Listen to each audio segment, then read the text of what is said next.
Hi guys, Victoria Merchant here from Keller Williams Foothills Realty based in Conifer, Colorado. Today is Wednesday. We are on day 3 of our discussion of things that you can do top 5 things you can do to get your home ready to sell. And today we are talking about the kitchen. The kitchen is probably one of the most important rooms in the home. If it's totally outdated, then I wouldn't worry about updating it. I would just make sure that it's clean and you do the best with what you have. That said, make sure your countertops are super clean, that you have nothing extra on them, like extra decorations or salt and pepper shakers or anything like that. You can have a couple of things. Remember, keep it groups of 3. But don't overdo it. We don't want to have a ton on there because then it looks like you have a lack of storage.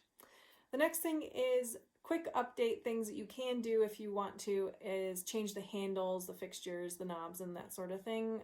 It's a minimal expense. It's pretty easy to do and it can really kind of spruce up the kitchen. Next is your appliances. If you have any like broken appliances, I would recommend getting a new one. It doesn't have to be brand new, just something that matches. If you can't find anything that matches, don't worry about it. If the kitchen needs redoing, the buyers are probably going to do that themselves. But if you can find an appliance that would make things better for a minimal amount of money, then I would recommend doing that. The next thing I would recommend is if you can get a nice new faucet, that can sometimes really spruce things up a bit. And finally, seating. If you have a lot of seating in the kitchen, or if you have like an eat-in kitchen, I'd make sure that that furniture isn't oversized and taking up too much room. It's best if you can maneuver around it very easily, and that increases the functionality of that dining table or breakfast nook. And so if it's too large, it can make the kitchen look smaller.